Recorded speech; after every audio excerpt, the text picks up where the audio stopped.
When do I expose my husband's sin issue? And I was talking to my husband about this last night. He was like, "Ooh, that is a layered conversation." And there are just so many situations where it feels like you would need to address them each specifically. Like, well, if you're in this situation, this is how you deal with it. If you're in this situation, this is how you deal with it.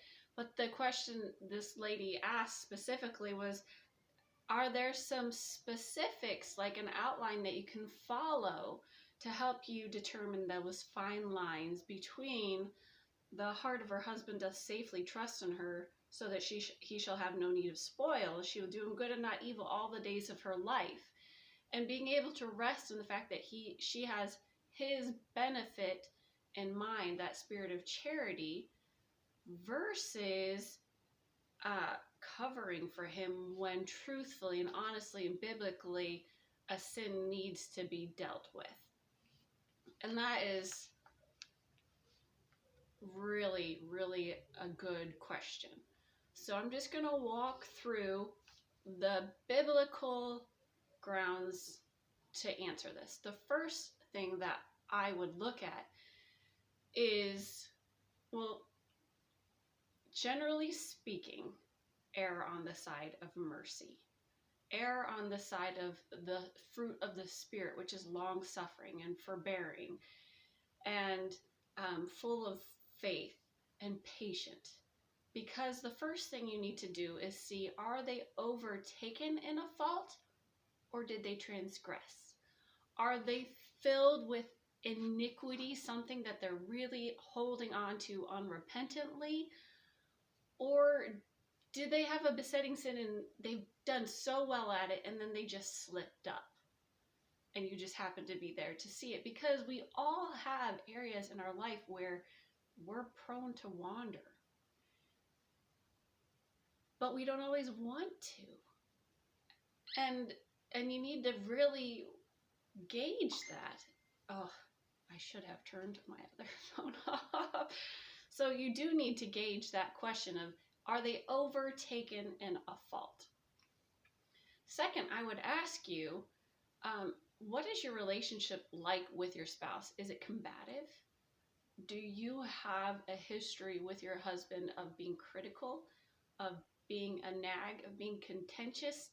Or is there a really comfortable relationship and a dialogue where it's very few and far between where anybody has to really correct the other person? Because I've seen marriages where the spouse feels like, well, it's my godly duty to help this person be the best Christian that they can.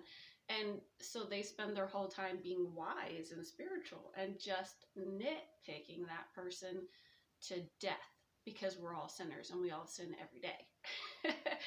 So if every time I sinned, my husband pointed it out, there would be problems. I would not want to bare my heart to him. I would not want to share with him my weaknesses. I wouldn't lean to him to help me in my time of need, because he has a critical spirit of me, and I don't feel that charity and the fruit of the Spirit is there. So if there is a combative relationship, or you have a history of nitpicking, and the heart is desperately wicked and deceitful above all things, so you might really feel like you are just trying to help him, but maybe ask him if he feels that you've been nitpicky. And listen.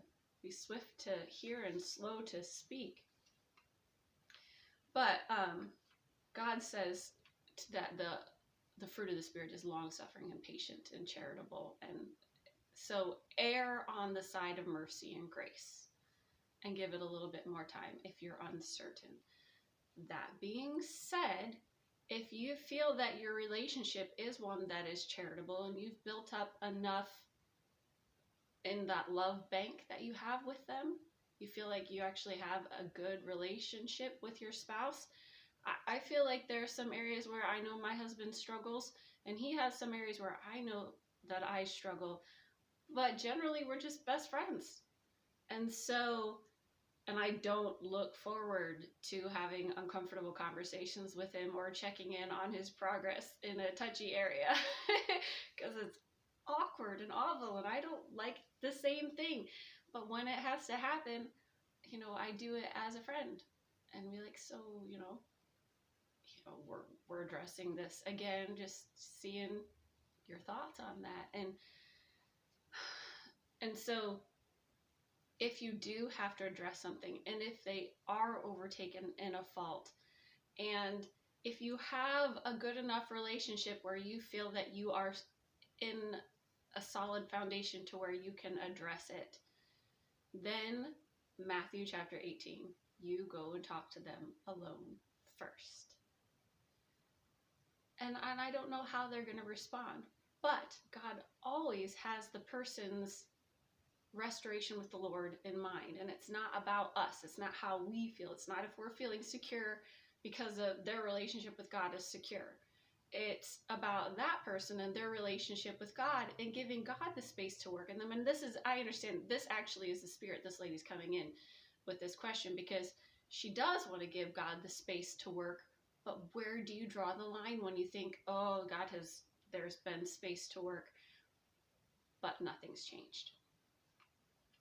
So if you have gone to Matthew 18, and this is not just a transgression, this is an iniquity, they are overtaken in a fault, and they just say, whatever, you don't know what you're talking about, and they just continue in their sin, and there's ample evidence that they are involved in this sin, and that it's reoccurring, then the Bible says you bring 2 to 3 witnesses to have the same conversation with them, but that every word may be established. That, yes, there is evidence. Yes, we have talked to them. They are not repentant. And then,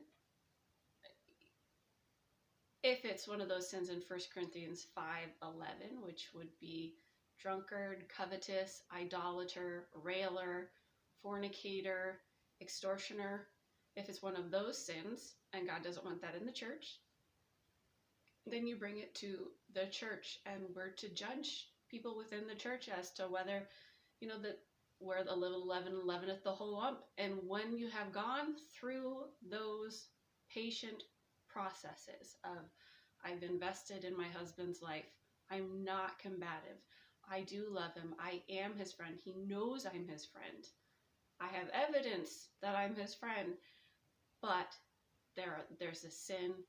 I have waited. I've been long suffering. I have prayed. This isn't a transgression. This is an iniquity they're holding on to. They are overtaken in it. Here is the proof that they're overtaken in this sin. I've come and talked to him with this evidence. He's rejected that. I've come with witnesses, and they too say that even with the evidence, he's rejected it. And now, for his benefit and the benefit of the church, we're bringing this so that he may be ashamed and repent and see that, no, this is a big deal. This isn't just my wife nagging me. So I would say that those are the steps that you go through to determine, should you expose your husband's sin. Now, I'm going to define exposing your husband's sin, because what I just said is that you talk to him alone. You bring 2 to 3 witnesses to establish every word that, no, he's there, even though there's evidence of his being overtaken in this, he's rejecting that. He's not going to change. He's not going to get it right. We've taken it to the church, and the church usually is pretty discreet about these types of things. But if he's done it, then yes, you say, all right, well, you're no longer a member of this church. Sometimes this is a pastor, and you have to do this with a pastor. The Bible says that you rebuke them before all, that all may fear, especially if they're a leader. And then they deal with the consequences of their actions, and hopefully they'll get it right. Hopefully they will be ashamed, but they might not be ashamed. And if it's not the case of fornication, you might just be in a really, really, really uncomfortable marriage where he's mad at you, and you just have to be the type of wife that God would have you to be, which is loving and charitable and sweet and helpful and a kind spirit, and try to be a friend, not a nag, not somebody who's trying to make him spiritual. Try to be his friend and let God continue to work in his life. But this is how God says to do it. So if you followed those steps and he's no longer in that fellowship of the church, the Bible still says not to count them as an enemy, but to entreat them as a brother. So still be kind and still be good, but don't be a gossip. And in this process, don't, try to seek counsel from all of your friends. Go to seek counsel from somebody who is steady and wise and goes to the Bible and can keep things confident, because your friends and your mom, they're probably going to not be objective, and then they will, especially if maybe you have a skewed version of that side of the thing, and they're gonna just always believe you, and they're gonna think he's a bad guy. But somebody who's on the outside might be able to have a little bit more of an objective viewpoint and help you to have some balance, maybe help you to see if maybe you have had a critical spirit, or maybe to see some red flags in your husband that you aren't able to see because you're so close to the situation. But don't expose your husband's issues until all of those steps have been walked through. That's why the Bible says go to them alone first.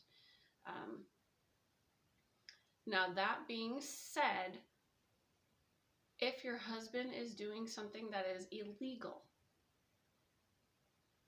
and you have proof that he is doing something illegal, like child abuse or sexual abuse or child pornography, which is child abuse, physical abuse in the home to you. The Bible says that you're not supposed to rescue an angry man because they're just going to keep doing it over and over and over and over, and you'll have to keep rescuing them.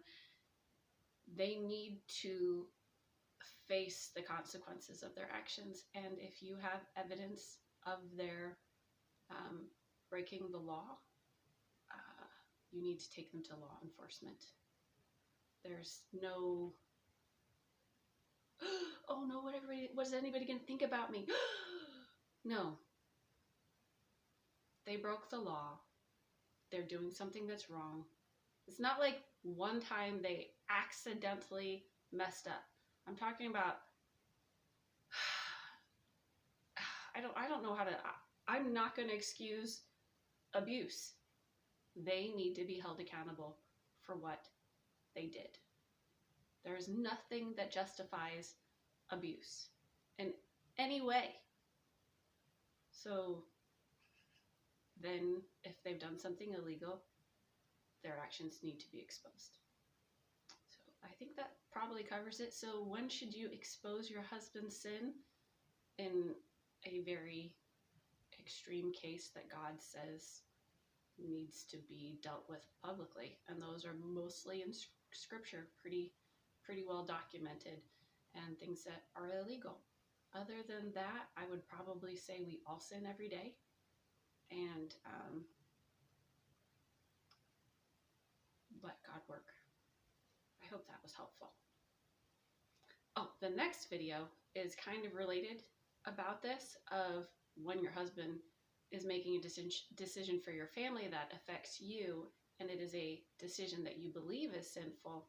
How do you communicate that? So all of these kind of go hand in hand. This one's like the worst case scenario of when it's already crossed some lines. The next video is how to deal with it before those lines have been crossed.